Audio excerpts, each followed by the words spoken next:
Oke, teman-teman jumpa lagi dengan acara Ngobras, ngobrol tentang Sastra. Oke, ini episode yang ke-30, tadi gagal. Kasihan Mali ada 15 menit. Suaranya naono. Oke, tidak apa-apa. Jadi teman-teman, hari ini kita akan membahas tentang tokoh Pramudia. Untuk yang ketiga kalinya kita masuk ke novel Gadis Pantai. Tanpa berpanjang lebar, kita kenalan dulu dengan Mbak Fania. Mbak Fania, kenalkan nama panjangnya siapa, dari mana? Ya, perkenalkan teman-teman, nama saya Fania Yuniasi. Saya dari Kota Tangerang. Iya, Kota Tangerang. Saya cuma numpang lahir di sini, Pak. Bapak ibu saya orang Jawa Timur. Aha, Jawa Timurnya mana?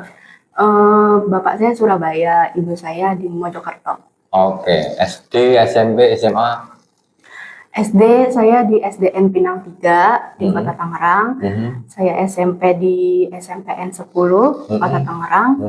Lalu SMA di SMAN 9 Kota Tangerang. Jurusan? Saya ngambil IPA, Pak, pada saat itu. Oke, terus tiba-tiba tertarik ke sastra, ngambil kuliah jurusan sastra itu circle atau sudah tahu mau kemana? Atau gimana? Sebenarnya jujur sih, Pak, saya itu menghindari hitung-hitungan, Pak. Aha. Saya paling nggak suka hitung-hitungan. Aha. Walaupun saya ngambilnya IPA ya, Pak, tapi saya paling nggak mau hitung-hitungan. Saya paling nggak bisa. Nah, dulu kok bisa masuk IPA kenapa? Nggak tahu, Pak, itu mukjizat kayaknya, Pak. Iya, IPA tetap bahasa. Dulu ada jurusan bahasa nggak di SMA? Udah nggak ada, Pak. Cuma ada IPA sama IPS. Oh gitu. Oke, lanjut ke sinopsisnya. Sebenarnya novel Gadis Pantai ini sendiri karya Pramudia Anantatur ini menarik, Pak, sebenarnya. Karena menceritakan si gadis pantai itu sendiri pada saat umur 14 tahun. Gadis pantai ini sendiri anak nelayan, berasal dari keluarga yang kurang mampu, dan dia tinggal di pesisiran Pantai Rembang. Nah, jadi pada waktu itu si Bendoro ini tertarik gitu, Pak, sama si gadis pantai ini. Akhirnya dia mengutus utusan untuk mengirimkan melamar ya. Mengirimkan keris, melamar pakai keris pada saat itu. Nah, setelah itu si gadis pantai ini diantarkan sama bapak ibunya ke istana, ke istananya Bendoro. Nah, pas waktu itu ya dia sama bapaknya masih satu kasta, Pak, gitu, masih sama-sama. Nah, setelah dia jadi istri Bendoro, nah sudah, Pak, di situ udah beda kasta dengan bapak ibunya. Nah, jadi beberapa hari pas diantarkan itu bapak ibunya masih nginap, Pak, masih menemani si gadis pantai. Masih di dapur tuh ya? Iya, masih di dapur. Nah, si gadis pantainya sendiri kan karena istri Bendoro tidurnya di kamar utama. Ketika dijemput bujang dibawa ke kamar utama, terus dia sudah tidak boleh lagi kan mengunjungi bapaknya di dapur itu kan tuh? Iya, dia harus izin dari Bendoro kalau. Betul, kecuali mendapat izin. Terus? Nah, karena dia masih 14 tahun, masih belia, masih ya belum ngerti lah bagaimana menjadi seorang istri, dan apalagi dia jadi istri seorang Bendoro gitu kan. Akhirnya si bujang tua itu yang membimbing dia, mengarahkan, mengajarkan, jadi tempat bertanya untuk dia gitu kan, Pak. Bagaimana melayani Bendoro? Iya, betul, Pak. Jadi terus? Jadi pas setelah itu ada satu momen kalau si bapaknya itu sadar kalau misalkan dia udah beda kasta sama anaknya. Akhirnya dia karena mungkin sedih kali ya, Pak, konflik batin sama dirinya sendiri, ya akhirnya dia memutuskan untuk pulang sendiri ke kampung nelayan. Nah, terus abis itu si bujang tua ini dipecat sama Bendoro. Karena waktu itu dia nuduh kalau ponakan-ponakan Bendoro yang curi uangnya gadis pantai. Udah pasti si gadis pantai ngerasa kehilangan, karena kan ya gak mau kan di situ cuma teman ngobrolnya dia cuma bujang tua itu, gitu kan, Pak. Sehari-harinya sama bujang tua itu. Akhirnya digantikanlah sama si bujang baru, si namanya Mardinah. Nah, si Mardinah ini kan masih muda ya Pak. Jadi dia tuh sepantaran dengan gadis pantai ya? Iya betul Pak. Jadi dia tuh sebenarnya utusan dari Bendoro Demak. Nah, tujuan Bendoro Demak itu untuk melengsarkan si gadis pantai. Karena ya si Bendoro Demak itu mau mencarikan istri baru untuk si Bendoro, suaminya dia. Kan selama ini istrinya kan istri siri-siri terus ya kan, dari kalangan orang-orang miskin dan seterusnya kan. Terus pas dia udah lama banget gak pulang ke kampungnya, akhirnya dia minta izin sama Bendoro kalau dia pengen pulang ke kampungnya. Karena rindu ya. Dia udah kangen banget sama bapak ibunya, sama keluarganya di kampung. Dia minta izin sama Bendoro, terus diizinkan dan diutuslah si Mardinah ini untuk menemani si gadis pantai.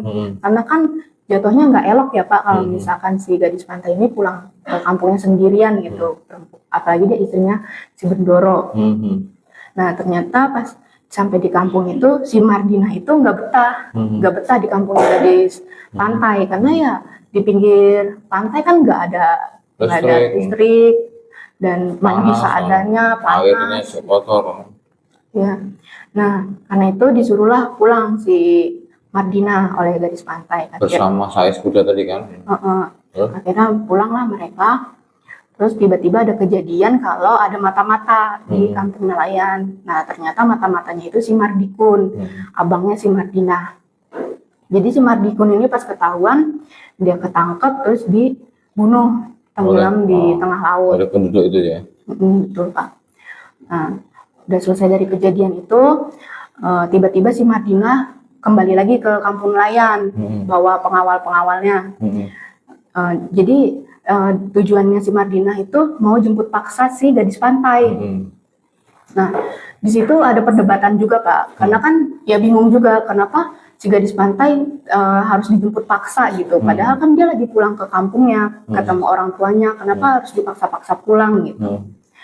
Nah ternyata setelah disekap pengawal-pengawalnya si Mardinah, pengawalnya ngaku kalau misalkan dia juga dipaksa diutus oleh Bendoro Demak jemput si gadis pantai dan nanti pas pertengah jalan pulang di tengah hutan itu mau dibunuh Pak si gadis pantai. Nah terus setelah itu karena si Mardinah juga utusannya juga dia dihukum dikurung di kampung itu dan ditinggal berdua gitu Pak, dia sama si penyair Dul, bujang tua yang ada di kampung itu. Terus akhirnya ya nantinya si Mardinah sama si bujang tua itu menikah Pak. Terus setelah dari kejadian itu si gadis pantainya pulang ke istana. Gak lama dari pulang dari kampungnya itu si gadis pantai hamil Pak. Ternyata hamil. Nah selama hamil itu si Bendoronya itu nggak pernah pulang Pak. Dia menetap sering keluar loh. Iya, terus dia menetap juga di surau Pak. Mungkin bahasanya masjid ya Pak. Di masjid. Jadi sampai makan aja tuh sampai dianterin Pak ke masjid. Dan pas saat melahirkan juga si Bendoronya juga nggak nemani istrinya melahirkan. Terus selang adalah 2 bulan gitu Pak. Bayinya udah 2 bulan baru si Bendoro itu pulang. Terus cuma ngeliat, terus dia cuma ngomong kalau saya sudah dengar kabarnya kalau bayimu perempuan gitu. Udah pasti kan Pak di situ karena kan mungkin keinginan dari para Bendoro itu kan punya anaknya laki-laki gitu untuk penerus tahta. Nah di situ selang beberapa lama si bapaknya gadis pantai ini dipanggil Pak, dipanggil menghadap si Bendoro. Ternyata ya si gadis pantai itu dicerai Pak, dicerai dan diminta bapaknya untuk bawa pulang anaknya. Anaknya nggak boleh dibawa Pak? Iya, jadi bawa pulang si gadis pantainya aja. Oh iya. Jadi pas di situ juga si gadis pantai konflik batin Pak. Ya gimana gitu, masa iya seorang ibu tega ninggalin anaknya sendirian gitu. Terus di sini siapa yang ngerawat gitu, karena kan di situ nggak ada orang kepercayaan lagi gitu Pak. Dia pada saat itu cuma percaya sama bujang tua dan bujang tuanya itu udah nggak ada di situ Pak. Terus akhirnya konflik, terus dia diteriakin pencuri, diteriakin maling, akhirnya dia ikhlasin anaknya untuk tinggal di istana. Ya dia pikir ya kehidupan di istana akan lebih baik untuk anaknya gitu Pak, supaya nasibnya ya nggak kayak dia, nggak hidup susah. Terus akhirnya dia dibawa pulang sama bapaknya. Pas udah mau deket kampungnya, itu dia turun, terus dia minta izin kan sama bapaknya. Dia nggak mau pulang ke rumah, dia akan merantau ke. Iya, dia akan merantau, dia mau cari si bujang tuanya itu lagi, gitu Pak. Oh, yang bujang tua yang merawat itu ya? Sebenarnya endingnya agak gantung sih Pak, karena ya yang saya baca dari novelnya sebelum isi ceritanya itu, kalau novel ini ternyata trilogi. Jadi kan harusnya ada 3. Yang pertama ini kan Gadis Pantai. Nah yang kedua itu, jadi si Gadis Pantai itu ternyata menceritakan neneknya dari Pram. Terus yang keduanya itu, sebenarnya ada pada masa orang tuanya si Pram Pak menceritakannya. Nah yang ketiganya itu menceritakan pada masanya Pram. Tapi karena yang 2 itu dibredel, jadi ya tersisa cuma ada Gadis Pantai.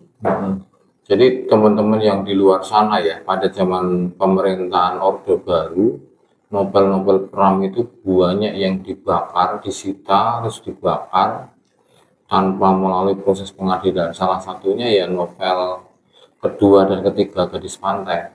Itu harusnya trilogi.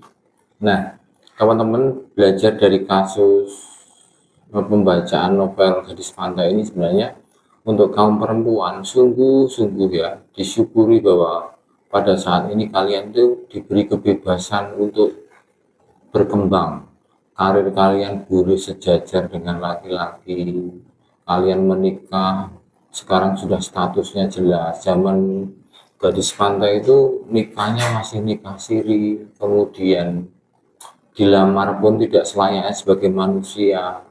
Maka saya selalu mengatakan bahwa kalian belajar novel sejarah seperti novelnya Pram, kan banyak novel-novel sejarah juga, supaya teman-teman perempuan, kaum wanita di sana, di luar sana, belajar bersyukur. Kalau sekarang kalian diberi kebebasan untuk berkembang, gunakanlah waktu itu. Maka saya mengapresiasi teman-teman seperti Mbak Fania, teman-teman yang lain yang bekerja tapi mau kuliah. Jadi banyak sekali teman-teman kalian mau kuliah tapi tidak bisa. Maka yang sudah bekerja jangan patah semangat untuk selalu kuliah. Kembali ke novel Gadis Pantai. Jadi ini novel sejarah ya, yang menceritakan tentang leluhur kita. Nah, pembelajaranmu apa setelah membaca novel itu? Kamu memetik poin-poin atau nilai-nilai apa? Kalau itu sih yang saya ambil ya, kayak Gadis Pantai itu kan dari orang nggak punya ya Pak, terus tiba-tiba jadi istri Bendoro, jadi benar-benar dihormati dan dihargai gitu Pak. Ya semakin tinggi kita, semakin tinggi keberadaan kita ya akan anginnya makin kenceng gitu Pak, dan makin banyak juga orang yang nggak suka sama kita gitu Pak. Jadi ya mungkin hal yang lumrah gitu ya Pak, kalau misalkan di dunia pekerjaan atau di dunia pendidikan, maksudnya dalam sesama teman sekelas mungkin Pak, kan kita juga udah biasa gitu Pak kalau misalkan sikut menyikut gitu kan Pak. Pasti ada yang namanya bakal saling iri atau bagaimana Ya, gitu Pak. jadi ketika Gadis Pantai itu sudah dinikahi oleh Bendoro terus pulang, saya kalau ingat itu merinding. Artinya gini, ibunya jaga jarak, bapaknya jaga jarak, adik-adiknya nggak boleh deket ya kan. Terus Gadis Pantai diperlakukan seperti seorang putri, karena pemahaman di kampung nelayan itu Gadis Pantai derajatnya sudah setingkat di atas mereka gitu kan. Makanya terus disambut luar biasa kan gitu kan. Nah, yang lucu itu ketika Mardinah ya, Iya, bujang yang kedua itu kan akhirnya kan menikah itu juga kan itu dengan si pengamen apa yang suka si penyair dulu. si penyair itu. Nah, itu sebenarnya saya juga curiga loh, ini Bendoro itu harusnya tahu loh kok ketika Mardinah sudah nggak balik lagi kan, nggak balik, akhirnya menikah kan. Bendoro juga nggak curiga, nggak menanyakan Gadis Pantai, sebenarnya kan tahu. Kembali ke Bendoro ya, ketika Dayang itu diusir, Dayang yang pertama, siapa namanya? Bujang tua. Bujang pertama atau pembantu itu, Itu sebenarnya kan keponakan-keponakannya Bendoro itu sudah melakukan pemberontakan terhadap gadis pantai kan. Iya, Ketika dia suruh membantu bersih-bersih kamarnya, terus ada salah satu oknum yang mencuri itu kan. iya, Nah, cuman bagi orang Jawa itu justru sebuah keterus-terangan, kemudian buka rahasia yang itu notabene pelakunya adalah orang-orangnya Bendoro yang ningrat, itu sebuah aib. Itu kan sebenarnya Bujang itu dipecat karena dia ikut menjadi saksi itu kan, iya, termasuk gadis pantai juga kena hukuman kan itu. iya, Nah, eh, istilahnya kalau hari ini speak up lah ya. iya, benar. Nah, lalu hari ini teman-teman sikap ada kasus pencurian, ada apa, speak up, harus berani ngomong meskipun risikonya apa kalau mau membela kebenaran. Oke, coba sekarang kita cari quote-quote, kita pelan-pelan menemukan quote apa. Karena di situ ada beberapa quote yang bagus-bagus. Jadi saya nemu quotes bunyinya di halaman 43 itu Bujang itu memujuk sambil menggelar tikar, ketidurannya di samping ranjang. Cuma satu yang dikehendaki Allah, Mas Nganten, yaitu supaya orang ini baik. Buat itu ada agama, buat itu orang-orang berkiblat kepadanya. Tapi nyatanya kehendak Allah yang satu itu saja tidak seluruhnya terpenuhi. Di dunia terlalu banyak orang jahat. Maksudnya apa? Nah, jadi ini tuh pada saat si Bujang tua itu nemenin gadis pantai di kamar utama gitu itu kan. disebut dulu gadis pantai disebut Mas Nganten kan ya? Iya, Panggilannya terus. lagi rebahan gitu, terus cerita-cerita. Ya bahasanya kalau sekarang deep talk, Pak. lagi deep talk, terus jadi tuh sebenarnya quotes ini tuh menurut saya dengan adanya agama itu sebagai pedoman untuk umat manusia gitu Pak, untuk pegangan, untuk penunjuk arah gitu Pak. Jadi ya kalau misalkan dia paham pada agamanya sendiri, dia patuh pada agamanya sendiri, ya dia tidak akan melanggar apa yang menjadi batasan dari agamanya gitu Pak. Contohnya aja misalkan kayak mencuri gitu kan. Sebenarnya kan di dalam agama itu tidak diperbolehkan gitu kan Pak, karena itu perbuatan jahat gitu. Nah, kalau misalkan dia sendiri nggak berpegangan pada agamanya, terus dia mencuri, ya itulah yang menjadikan seseorang itu menjadi orang jahat. Oke. Terus quote berikutnya? Nah, quotes yang berikutnya itu, siapa yang tahu hati orang? Iblis sendiri pun tak tahu, si orang itu sendiri pun tak tahu. Kalau bisa diketahui, mungkin dia tidak ditakdirkan hidup di atas bumi ini, Mas Nganten. Nah ini masih sama Pak, ini perkataan si Bujang tua kepada si gadis pantai. Jadi kita nggak ada yang tahu Pak, hati orang itu kita nggak tahu apa sebenarnya. Karena ya kalaupun misalkan si iblis tahu gitu Pak hati seseorang, yang nggak mungkin dia ditakdirkan di bumi untuk menggoda manusia. Jadi ya kita juga nggak tahu apa orang itu sebenarnya suka sama kita atau enggak, karena ya ada sebutan juga kan orang yang bermuka dua gitu. Mungkin di depan kita dia baik, tapi ternyata di belakang kita jahat. Atau mungkin juga ya don't judge by cover gitu kan Pak, jangan melihat dari visualnya gitu. Kalau misalkan ternyata ya mungkin tampangnya serem gitu Pak, tapi ternyata hatinya baik gitu. Oke. Terus next berikutnya? Quote selanjutnya, apapun yang terjadi, Bendoro berpesan padanya, jangan kenangkan yang buruk-buruk, itu perbuatan bodoh. Kenang yang indah-indah, yang baik-baik, biar hati tetap bersih dan pikiran tinggal segar.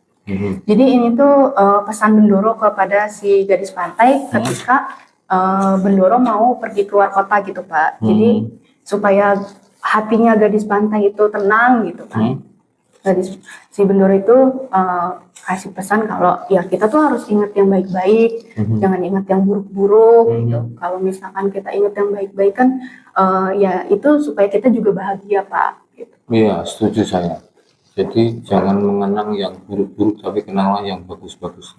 Terus next berikutnya? Yang selanjutnya itu, sekarang Mas Nganten belum mengerti, tapi pengalaman membuat Mas Nganten memahami baik-baik. Terngiang kembali wejangan pelayan tua itu.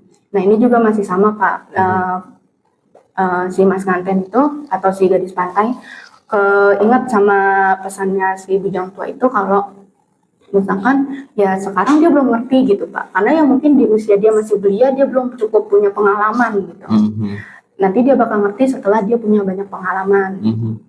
Jadi ya pengalaman itu sebenarnya emang guru terbaik gitu Pak di dalam hidup seseorang gitu. Ya kita mau bagaimanapun kita belajar dari pengalaman kita. Gitu.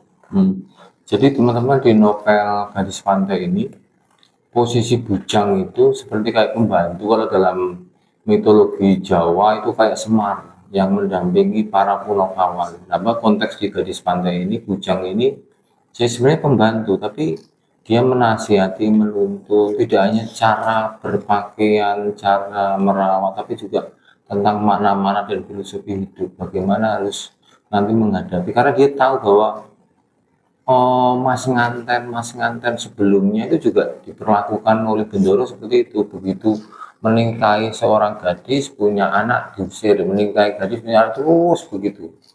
Terus yang terakhir quotesnya, seorang emak biar tak lihat anaknya, dia tahu apa yang ditanggungkannya. Jadi ini kejadiannya pas si Gadis Pantai pulang Pak, yang terakhir pas udah di ending dia kan pulang sama bapaknya.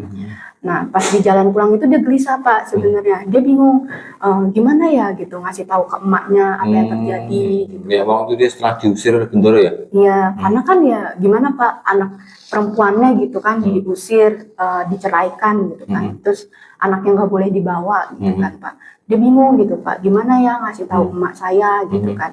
Tapi ya bapaknya tenangkan hati dia gitu Pak. Kalau misalkan tenang aja, namanya seorang ibu tuh pasti tahu gitu apa yang terjadi sama anaknya. Jadi ya emang benar Pak, feeling seorang ibu tuh pasti kuat Pak. Jadi ya nggak usah jauh-jauh Pak, mungkin sehari-hari kita sering lihat ya Pak ya, kalau emak-emak suka teriak gitu, awas terjatuh gitu kan, terus jatuh beneran. Nah ya mungkin itu feeling seorang ibu Pak, saking kuatnya jadi dia udah tahu gitu. Dan makanya hati-hati, karena bagaimanapun ibu itu kan mengandung kalian 9 bulan, beda dengan bapak ya. Feelingnya itu selalu sekian persen benar. Maka teman-teman hati-hati, jangan sampai abe dengan ibu meskipun bawel, tapi itu banyak kejadian bahwa dia punya intuisi yang sangat, dan nalurinya juga jalan.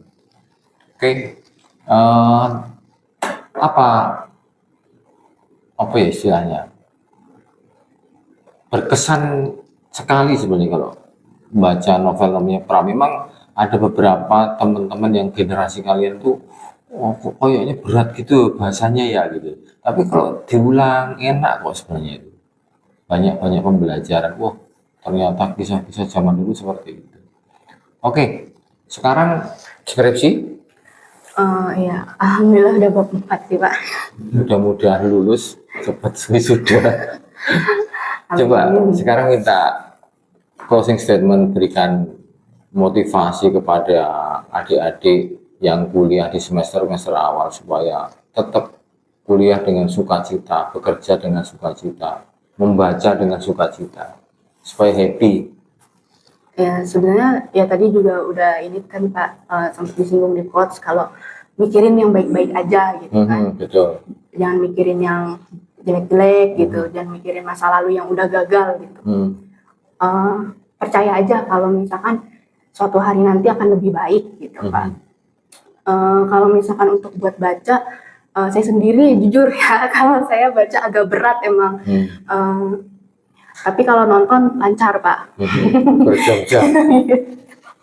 Iya, makanya teman-teman saya selalu mengingatkan kepada kalian, punya jadwal membaca. Nonton ya penting, nongkrong itu penting, tapi membaca karena bagaimanapun sebagai mahasiswa harus punya jadwal membaca minimal 1 jam sebelum tidur dan seterusnya. Oke, thank you Fania, obrolannya semoga bermanfaat, sehat selalu, semangat. Amin. Terus lanjut S2. Amin. Loh, harus punya cita-cita. Oke teman-teman, terima kasih atas obrolannya kali ini. Kita akan sambung nanti dengan episode-episode Pramudia next berikutnya. Mungkin arus balik, mungkin rumah kaca, mungkin arok dedes banyak sekali, atau calon arang, dan seterusnya. Terima kasih, sampai jumpa, salam literasi. Jangan lupa like, subscribe, dan komen. Bye-bye. Thank you. Mati. Gimana? Ya, mati kecil sih.